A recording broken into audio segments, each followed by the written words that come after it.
There is an art and a science to the hunting, skinning, and butchering of caribou.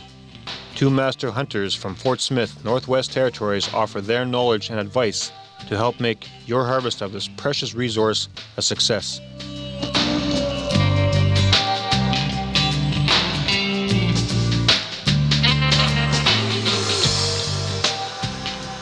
From humble beginnings as young boys with slingshots, these two friends have been hunting together for over 40 years. Earl Evans is a professional hunter. Kenny Hudson is the president of the Fort Smith Métis Council. Now let's join Earl and Kenny in their preparations. Always look around. Wherever there's islands, there's usually caribou in there. If there's good feed, just check around, because you could be going by them all day, but there could be 1,000 of them right behind the island, so you got to look around for them. And they like to get up in the rocks, and then they go into the bush to feed, and then later on in the day they come out and they seem to like to lay out in the lake where they can see. When you're looking at the animals in the herd, you try to pick out a nice animal that looks nice and sleek, nice and round. And the one on the right there is a bigger bull. You can tell by his blocky head and the big white mane on him. And he's also quite a bit bigger animal than the rest, so that's an older bull. A little darker too. A little darker. You get the one standing back here with still have their horns. Those are the younger bulls, and they keep their horns quite a bit later, and they're usually not as good shape as the older ones. We usually hunt the cows earlier, and then later on in the spring we usually try to harvest the bulls because there's more meat on them and they're in good shape. 3 weeks from now, in middle of April, they'll be really, really nice and fat. You'll see some that are kind of scruffy looking. Their hair looks real mousy looking. Those are usually in poor condition. So try to pick one that's nice and round and sleek, and when they're walking away too, you can see the back of them is nice and round, the hair and the rump is nice and fluffed out. If you get an animal that looks in good condition, 9 times out of 10 it is. All caribou except the youngest have antlers. Females lose their set between April and June. Mature males lose theirs after the fall rut. Immature males shed their small set in late winter. The surest way to tell the sex is that female caribou have a dark vulva spot under their tails. For anybody that's sighting in their rifles when they're out hunting is don't shoot along any roadways or across any roadways. Pick a spot where you got a good backdrop where you're not going to have any bullets flying around anywhere, and make sure you wear proper ear protection and eye protection at all times when you're using a rifle, and always be in control of your muzzle at all times. If you want to do a quick rifle check to see how your gun is shooting, all you have to do is put a target up at 26 yards. If you're dead on at 26 yards, that's where your bullet first crosses the line of sight, and you'll be about 2.5 inches high at 100, then recrosses at 200, so you're going to be dead on at about 200 yards again. A good caliber rifle for caribou is a flat shooting gun. It doesn't need to be that big of a bullet. Most of your shots are out in the lake, so like a 270 with 130 grain bullets, or a 243, 25-06, 30-06 with 150 grain bullets, a good choice. As you can see here, I'm about an inch high. There's 2 shots there, about an inch high at 26 yards. So at about 225 yards, I should be dead on. Sight your rifle before hunting. Know and practice gun safety. When shooting, wear ear and eye protection. In the spring, wear sunglasses to protect your eyes from snow blindness. If you see a bunch of caribou, you don't go straight into them. You got to go to the side of them. Take your time. Don't rev up your skidoo. Just keep it at one steady pace. And just go slow and try and get ahead of them. Just as soon as you get parallel with the lead one, you stop your skidoo. Generally, the whole works of them will stop. Then you could take your pick of which one you want to shoot then. The caribou might be a little wild because they've been shot at before. You might have to give her to get in front of them to cut them off, to stop them from running. Sometimes I'll follow caribou for 20 minutes trying to get a good shot. I'll stop 5 or 6 times and aim, trying to get that caribou right in the right location where there's nothing behind him, where he's not moving. You want to try to shoot him in the head or in the neck. You can also shoot him right in the lower ribs, right up, make a nice clean shot. The bullet will go right through, and try to stay away from the shoulder so you don't damage the shoulder. But take your time and get a good clean shot. Know where your partner is at all times. Just stay in one spot. Know where your partner and all other people are at all times. Take your time and get a good, clean shot. When looking through the scope, you should be stationary. Aim for the head, neck, or the ribs just behind the shoulder. A rush of adrenaline in the caribou's bloodstream can cause the meat to taste strong.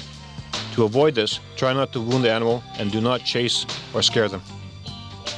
All resident and non-resident hunters must have valid hunting tags to attach to the animal. Whenever you get an animal down, you always try to take them to a good spot in out of the wind where you can make a fire. Skinning out in the wind for a couple hours can be pretty cold. So what we'd do is we take our snowmobile, we flatten out an area where we're going to be working. The size depends on how many caribou we have, but what we do is we flatten it out so the snow is not deep and set the meat up, and it sits up on the snow. It's easy to find, and it does a nice clean job because you don't have all the snow sticking to the meat. And we can just kind of come down the center, pull our caribou down the center, and we can skin on both sides, so this gives us lots of room. So try to keep the heads up high when you're dragging them, and in the spring like that, before you even attempt to drag an animal, always just check the condition of the snow, and if there's sharp ice crystals there, you might not be able to drag that caribou any more than 300 yards, and you're going to wear a hole through them. So you either got to skin them there or wait till it warms up a bit before you can drag them. Usually by about 11 o'clock it warms up enough that a guy can safely pull an animal back to the work site. A guy should always wear a pair of rubber gloves because you never know when you're going to need them. The animals, certain animals have diseases and stuff. You never know when you're going to find one. So the first thing you should do whenever you get a caribou down, the sooner you do it the better, is to cut the head off. Because if you don't cut the head off, they really seem to blow it up and you get a lot of stomach contents coming out of the mouth. So you just make a cut under the throat here, like this. A lot of people use an axe, but it's a lot easier with a knife because you get a nice clean cut on the joint. Then you just tilt the head forward, cut right behind the ears here. You'll hear the joint pop when you get it. There's a big joint back here. You hear it pop there, and you just make one pass through there, put a little bit of pressure on it. Off it comes in your hand. Then you got that off, you got to take the tongue out. People want to save the heads to eat, we usually leave the tongues in them. But if we're not saving the heads to eat, we'll take the tongue out right away. You make a cut along the incision along the bottom of the jaw, right to the front. To the front. And you make a little slash on the side. And usually caribou, whenever you open up the jaw like this, you could usually tell if the caribou's in good shape because there'll be a lot of fat in here and the tongue looks really meaty. But if you get a caribou that's in poor shape, the tongue is really veiny and it's not thick. There doesn't seem to be much meat on it. So then once you do that, you just make a slice down the jaw like this, the bottom, put a little bit of pressure out each inside. Sometimes they freeze a bit in there. They're a little bit hard to get out, but they'll come out. And you got to clean it up because it looks pretty gory, but it's good. You always got to wash them anyway when you get home. So you just cut right at, there's two little bones there, like you just cut right in front of those bones and leave those on the jaw. And there you got a nice little delicacy, caribou tongue. What I'll do here is I'll split the animal down the center, starting at the brisket here. And you got to be careful when you start here because some of these animals are, when they're bloated up, the stomach is really tight and you can poke them. So just spread them up a bit there. And just kick a little bit of snow on the sides of them. This kind of keeps them propped up so you're not flopping all over on you. And make a split down the stomach. And as you're splitting the stomach, turn your knife a little bit on the side like this. And once you're underneath the layer of skin, and that saves you from poking into the stomach. And just run your knife all the way down. And the less times you take your knife out of the animal, the less hair there's going to be on it. So try to leave your knife inside all the time once you get underneath the skin. And you split them right to the back, the very back. I'll finish splitting down the center here to the neck, right to the very front. And as far as knives go, myself, I like to use, this is what they call a drop point knife. See, the tip is drop down. You get some knives that are curved up, and for splitting animals they're not that good because they want to dig into the meat. But with a knife like this, you can get it started in the leg and it doesn't dig in, and you're still splitting the skin, and it seems to do a really good job. You're not digging into the meat, but you're cutting the skin. Start on this side of the animal, do the split. Once you do that, just start skinning back. Try to just take the skin off without taking any meat off. And just take your time and do a good job, and just peel her back as you can, and go past the joints here, and I'll show you why. Once you get past the joint, you can just stick your knife underneath like that, and then pull it through. And that cuts that off just nice. And then you can cut this little piece of skin here, and you can pull this, let's see, like that. Pull the hide off, and then that frees this up so you can just keep skinning here. And if you're going to save the hide, you can be really careful and just make sure you get all the meat off it. Cows are easier to skin than bulls. If you get a bull, the hide seems like you just about have to skin them all the way there. And then you get up in the twizzlers and you can hold them there. You don't have nobody to hold the leg for you. And you tie into that cut, and then you just skin that out, pull it back. Just continue skinning along there, taking that off. Like I said, if I was saving the hide, you wouldn't want to put any cuts in it. So you skin it down past the hock, and you just do like you did before. Grab it and just pull it. Okay, so you just pull the hide off as much as you can. Some areas you're going to have to skin. And just see how nice and clean it comes. There's no cuts on it or anything. There's up by the leg here, it hangs up a little bit. You might have to skin it out a bit. Everything's clear there. Then just take your knife, put your knife underneath, off it comes. Then just take your knife, start up here at the top of the leg, run your knife down to the bottom, all the way across to the center of the brisket where your last cut was. And when you do that, you just grab this little piece here, the brisket there, this can be just pulled. And while you're skinning, if you see any hair like that, just run your knife on it like that. See how nice and clean that comes? And just run your knife up on the inside of the leg, all the way to the top here. You see this? There's a bit of bruising here around the front legs. A lot of that is caused from traveling in rocky terrain or in burnt areas. The caribou's legs get pretty bruised up, but it's nothing serious. It's just a minor bruise. See like here now, I split the leg. See, I never stuck my knife into this. If you have a knife with a sharp point, as you split, you're going to split into the meat, and as you do that, all the blood comes out and it gets all over the meat, and it doesn't look good. So just try to keep your knife out of the meat as much as you can.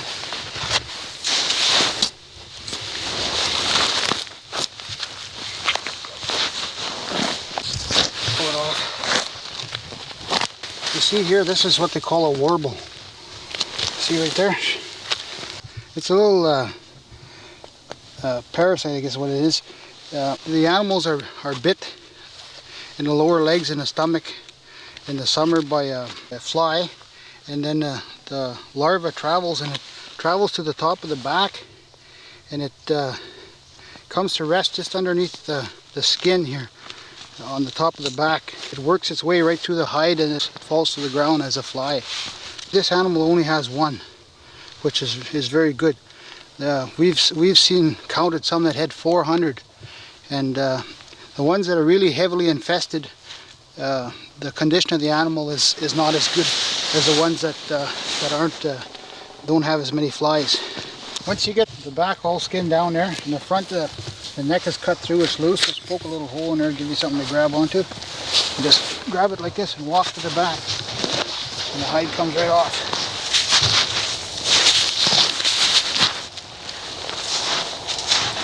And the tail pulls right through, and just cut her there, and the hide's done.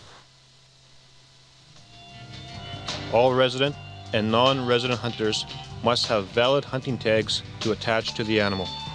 To remove the hide, cut the head off first. Split hide down the center, then down the leg, starting with the caribou's right side. Control the blade and keep the knife under the hide as much as possible. You cut the legs off here. A lot of people don't like to transport this, so there's a joint right here. You just cut through this joint and just run your knife right there, and you'll just break off as nice as pie. Then you just cut the bottom out. Now to cut the front shoulder off, you just kind of follow the contour of the shoulder here with your knife. Run your knife in there, and there's no joint in here. It's just a flat shoulder blade. And you just run your knife in there right along the edge. Just cut right down, right clean through like that. And you get a nice clean piece of meat, see? Run your knife just in front of the hock here. Just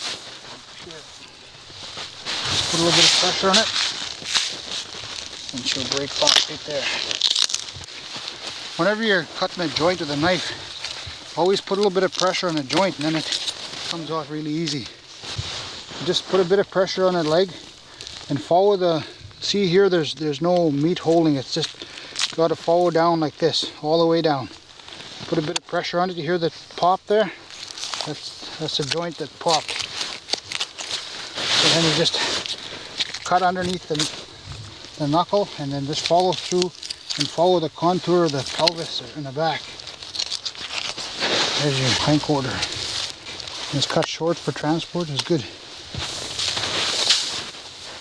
Always remove this side first, then you don't have to turn the animal twice, because the guts always come out on the right side. The right side of the animals is the place you want to have them laying. Then you don't have to flip them over twice. So once you do that, you just tip them over this way and do the same. And when you cut whenever you cut the leg off like that, always scrape if there's any hair and stuff, just run your knife over, scrape it off, and just wipe it on the leg like that. Do the same thing at this joint here. Put a bit of pressure on it and just break it off.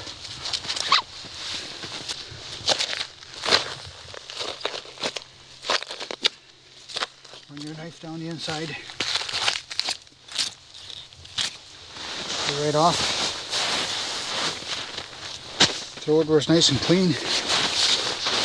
Okay, now when you take this hindquarter off, you get on the back side of it, because if you don't, you're going to poke the stomach from the inside. So get on the back side of it and do the same thing. Run your knife right in here, nice as you like. You hear that joint pop there?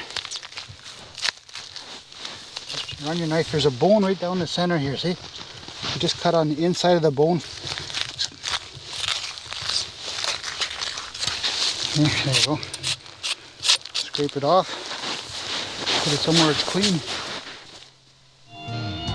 To gut the caribou, you should be at the rear of the animal, facing the chest. The caribou's left side is in the air. Along this side, find the lower part of the ribs. Feel where the rib line ends? Then you just make a little cut right here.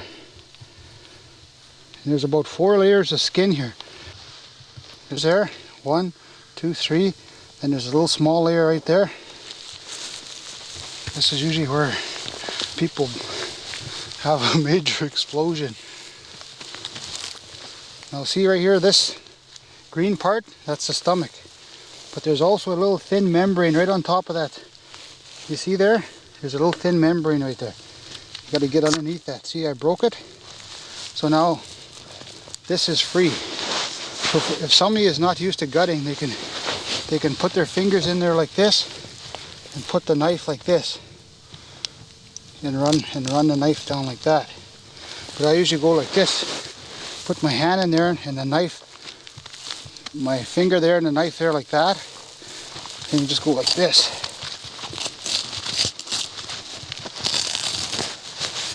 And then you don't cut it. So once you do that, you just follow the rib line back here now, and then now you make a cut this way, following the contour of that muscle to the back hip bone. Cut down. Keep cutting down here with your knife, down to the inside here, right to the back. And push the rump away and pull everything you can out of it. The caribou, there's 3 different parts to the stomach. There's this great big stomach here. This is full of that stuff that comes out of its mouth, and it's pretty gross. And so is this big pipe, and all these little guts here. They're all full of the real liquidy rumen, and you don't want to bust any of those. And then there's this little one here, the one that's got the pellets in. You can cut this. There's just pellets in there. It's nothing, but you don't want to cut these 2. Rumen has a strong odor, but will not harm the caribou meat. Avoid shooting near the stomach. Be careful when gutting or working near internal parts. If rumen accidentally comes into contact with the meat, quickly brush or wash it off. In order to avoid contamination of meat, be careful when handling the contents of the stomach and intestines, including the pellets. Rumen and the caribou feces should be kept away from meat you are harvesting. Once you got that stuff pulled away from the back, just reach in, push the stomach down, reach in here with your knife, and you poke a hole in that diaphragm. You'll hear it when you do it. You hear it let go there? Once you do that, all the guts kind of come back a little bit, takes the pressure off them. See inside the cavity, all the lungs look nice and healthy. Everything's nice and clean in there. Sometimes you'll find a lung like this. It'll be stuck to the wall of the rib. Sometimes they get pneumonia and the rib gets stuck to there and adheres to the wall. But it's okay, there's nothing wrong with the animal. Okay, and then you just run your knife up along top of the backbone there. And then while you're in there, you can just grab the kidney. There's a kidney right here. You take that out. That over there. And there's another one right beside it.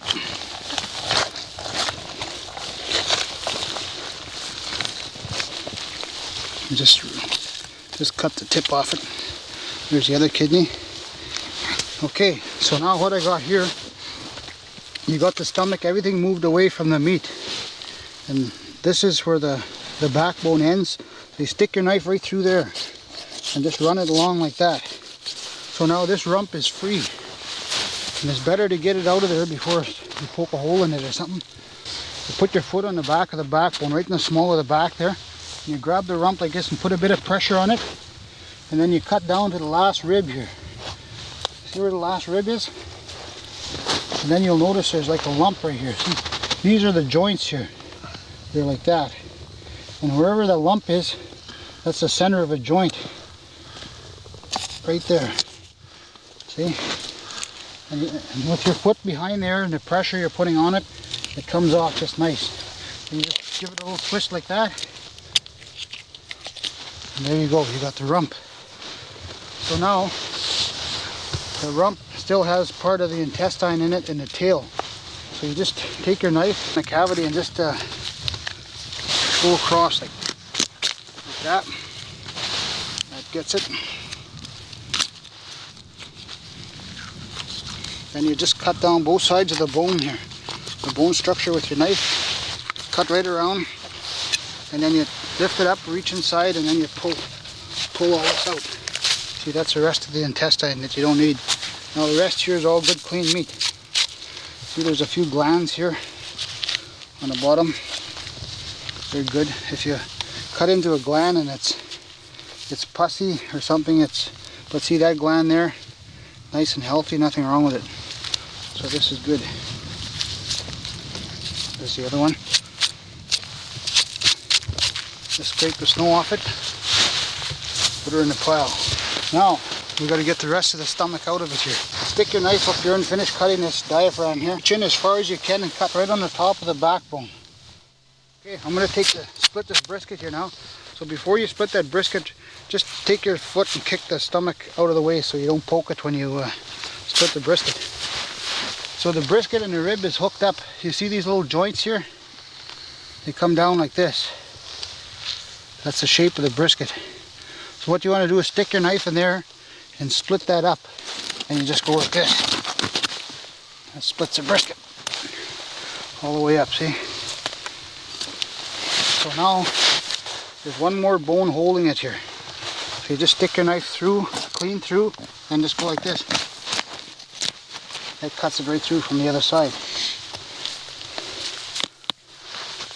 Just cut that down to the inside of the brisket there. Okay, so now I want to pull this pipe through here, so I have to split this last bone here. Okay, so now I take this pipe, run my knife completely around, make sure there's nothing holding it, and I pull it out the back. So just reach through here like this. Make sure when you're pulling it that this doesn't hit the rest of the meat, so just keep it free and clean of that. Reach in there, everything comes out, see?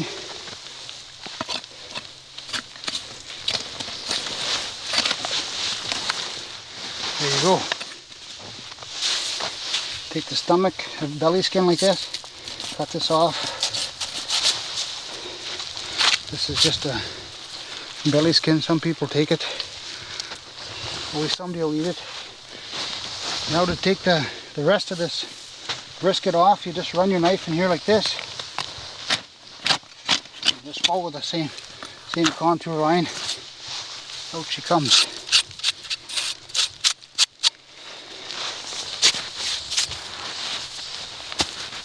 Okay, this is the esophagus. Runs down into the lungs. It looks good, there's nothing wrong with it.